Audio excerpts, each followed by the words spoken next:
Falou, cara, eu preciso de alguém que tenha assistido os filmes aqui pra contar pras pessoas. Pra falar pra elas o que é o filme, como foi, como é mais ou menos a história. Você quer vir trabalhar? Eu tinha 12 anos. Eu falei assim, eu preciso falar com a minha mãe.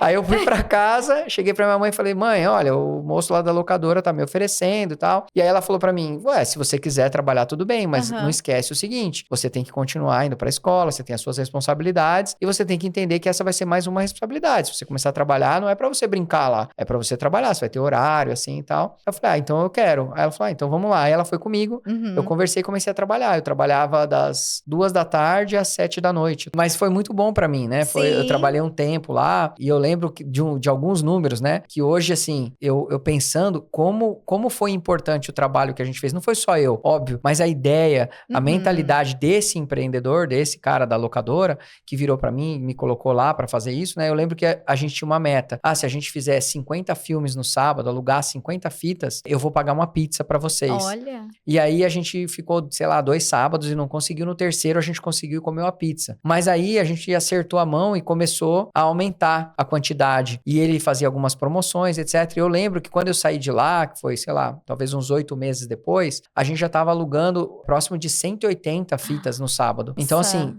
a gente cresceu mais de 3 vezes, né? Chegou a quase 3 vezes o resultado que a gente tinha no começo. Então, como foi importante essa estratégia que ele teve lá de vendas, né? E que eu acabava atuando. Eu tava lá vendendo assinatura de jornal e eu lembro que alguém falou assim, tem um cliente querendo comprar um cartão do Bank Boston, que era um cartão assim que pagava uma comissão super boa, só que ele só fala inglês. Tem alguém que fala inglês? Tem alguém que fala inglês? Eles foram. Imagina, tinha 300 pessoas lá nas baias e ninguém falava inglês. Não falo. Uma hora eu virei e falei assim, não, eu falo. E aí a pessoa falou assim, você fala mesmo? O que passou pela minha cabeça? Se todo mundo perguntando se alguém fala, é porque ninguém fala. E se ninguém fala, eu já falo um pouquinho melhor do que todas essas pessoas que não falam. Eu falo melhor que os outros que não estão tendo coragem de ir lá. E aí eu levantei e fui até a baia lá do cara que precisava atender. E foi sensacional, porque eu falei com ele, ele era professor de inglês, ele tinha mudado aqui pro Brasil para dar aula de inglês. E a primeira coisa que eu falei para ele, eu falei 2 minutos, assim, me apresentei rapidamente, e aí eu pedi desculpas para ele. Eu falei, me desculpa pelo meu inglês, que talvez não seja tão bom, mas eu tô aqui pra tentar te ajudar. E ele falou assim pra mim, não, fica tranquilo, seu inglês tá ótimo, tô te entendendo. E o importante é eu te entender. Enfim, eu fui lá, atendi o cara, fiz o cartão do Bank Boston pra ele, e a partir daí eu passei pra célula do Bank Boston. E aí já me colocaram como vendedor bilíngue. Eu ouvi esses dias uma entrevista de um jogador de tênis, assim, não é meu sonho, né? Mas ao mesmo tempo é um esporte que acabou me conquistando. Eu comecei a jogar lá em 2018, 2017, e virou uma paixão pra mim mesmo. Eu parei de jogar futebol, comecei a jogar tênis, me envolvi no tênis, comecei a assistir tênis, e até hoje eu tenho a escola, né? E eu ouvi ele falando uma coisa, alguém falou assim pra ele, ele começou a ganhar, e aí você vai ganhando, você vai ficando cada vez mais perto do título. E aí alguém perguntou pra ele na entrevista, nossa, então quer dizer que agora você tá mais perto do seu sonho, que é ganhar o título? E aí ele falou assim, meu sonho? Ganhar o título? Não, meu sonho não é ganhar o título. Meu sonho é envelhecer, ter filhos. Meu sonho não é ganhar o título. Então, eu acho que hoje, olhando pra trás, eu tive já vários sonhos. Mas o que eu faço não tem muito a ver com o meu sonho. Tem a ver com possibilitar, me dar acesso, me dar recurso, pra que aí sim eu possa realizar meu sonho. E qual é o seu sonho? Assim, na verdade, hoje eu posso dizer que eu tô muito perto de dizer que eu já realizei todos os meus sonhos. Eu queria ter uma baita de uma casa, eu posso dizer que hoje eu tenho uma baita de uma casa. Eu queria ter uma família, eu posso dizer que eu tenho uma família. Queria poder dizer que eu eduquei bem as minhas filhas e ainda não posso, porque uma tem 24, outra tem 17 e outra tem 9. Então não dá pra dizer que eu eduquei todas muito bem. Mas a de 24 já tá muito bem encaminhada. A de 17 tá super bem, é uma pessoa que eu posso dizer que eu tenho orgulho. A de 9 tá indo no caminho. Então eu posso dizer que eu já bati minhas metas. Mas dá pra chegar mais longe. Dá pra impactar mais gente, dá pra fazer mais, dá pra ter mais acesso, dá pra minha família poder ter experiências melhores. Eu posso abrir mais portas pra elas fazerem coisas que eu não tive a oportunidade. Olha só, ouvi dizer que você gosta pra caramba de pôr do sol. No final dessa trilha, tem o pôr do sol mais bonito que você já viu na face da Terra. Você não tem ideia das cores, do jeito que é o pôr do sol. Tem gente que vem da Nova Zelândia, que é um lugar maravilhoso, pra tirar foto desse pôr do sol. Tem gente que vem lá do Havaí pra tirar foto nesse pôr do sol. Vamos fazer essa trilha? O que acontece? Se a pessoa gosta disso, ela vai fazer o que for necessário. Se no meio do caminho ela cair, escorregar, ela vai levantar e vai continuar. Por quê? Porque tem claro na cabeça dela que ao chegar lá, ela vai ver o que ela quer ver. Tem um objetivo. Isso, então é aquele famoso quem tem um porquê encontra um como. E as vendas, elas estão muito nessa direção. É Às verdade. vezes a pessoa não quer vender, ela não quer se expor, é porque talvez ela não tenha um objetivo tão claro assim. Porque se ela tivesse um objetivo claro, se ela soubesse, por exemplo, eu quero construir a minha casa, quero que meus filhos estudem numa escola particular, ficaria muito mais fácil dela vender. Porque cada conversa, ela pensaria assim, nossa, dessa conversa pode sair uma grana que eu posso usar para realizar o sonho da minha filha que é estudar fora, que eu posso realizar o meu sonho da minha filha ter mais oportunidade, enfim, ou de eu construir uma casa maior. Então, para ser um bom vendedor, você tem que ter jogo de cintura e você tem que ter objetivos claros. Você tem que ter sonhos. Você tem que ter, você tem que ser capaz de se enxergar num lugar melhor do que você está hoje. Isso, com certeza, potencializa muito o seu resultado em vendas. Sim. Grande parte das empresas brasileiras, elas não vendem, elas são compradas. Existe uma grande diferença entre eu vender e eu ser comprado. Qual a diferença? A diferença é que se eu faço um bom trabalho, se eu te atendo bem, se eu tenho habilidades técnicas e faço bem feito o meu trabalho, naturalmente essas pessoas vão dizer que estão satisfeitas e eu vou encontrar novos clientes. Eu vou receber indicações. Por exemplo, o cara cuida do ar-condicionado. Tem um amigo aqui em Jundiaí, o Gilmar, por exemplo. Ele tá fazendo manutenção de ar-condicionado. Então ele encontra. As pessoas vão começando a procurá-lo, certo? Pela necessidade. Isso, porque vai ter. Alguém vai precisar. Sim. Alguém vai precisar de um marceneiro, alguém vai precisar de uma manutenção do ar-condicionado, alguém vai precisar de uma manicure, alguém vai precisar de um cabeleireiro. E aí essa pessoa vai procurar. Só que existe um teto nas suas indicações. E elas normalmente você também não consegue controlar. Eu recebo 10 indicações esse mês, no mês que vem eu posso não receber nenhuma. Eu posso ficar 3 meses sem receber nenhuma indicação. Então como eu programo o meu negócio para crescer se eu não controlo o quanto eu vendo? Num dia eu vendo bem, nossa, estourei, eu sou o Elon Musk, eu sou o melhor.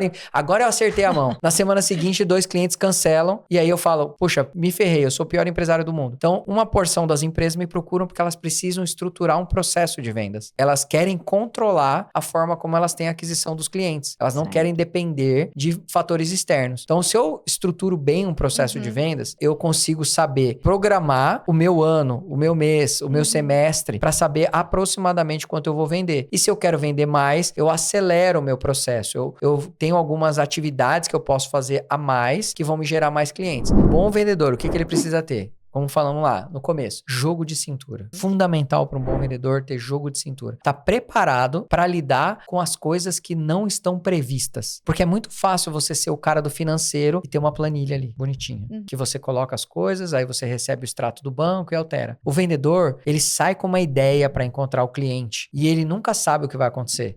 Porque o cliente pode ter acabado de fechar um grande negócio e falar pra ele, nossa, que bom que você chegou, eu tava esperando você mesmo e tal. Como ele pode ter acabado de perder o seu maior cliente na hora que você chega lá pra vender pra ele. Ele pode ter acabado de bater o carro. Então, o vendedor, ele, mais do que qualquer outra pessoa, ele tem que ter jogo de cintura e ele tem que saber que todo mundo tem um plano até levar o primeiro soco na cara. Pode ser que tudo mude na hora que você começa a falar com a pessoa. Às vezes, uma palavra que você fala numa reunião muda o semblante, muda o jeito, a pessoa muda a postura dela e você tem que estar pronto para lidar com isso. Então tem que ter jogo de cintura. A segunda coisa é tem que ter meta. Tem que ter um objetivo claro, tem que ter um sonho, tem que ter alguma coisa que você tá perseguindo. Porque vender é ouvir muito mais não do que ouvir sim. Dependendo do negócio, às vezes você vai ouvir 100 nãos para ouvir um sim. Então se o cara não tiver algo que ele tá muito claro, a pessoa não tiver algo muito claro de que ele precisa alcançar, existe uma grande chance de no meio do caminho ele perder o entusiasmo, perder a vontade. Então vendedores tem que ter algo muito claro. Depois disso, tem que estar em constante evolução. Tem que ser uma pessoa ávida por aprender novas coisas. É como se você tivesse que ter um algoritmo do Instagram no seu cérebro. Assim, é uma coisa meio maluca, porque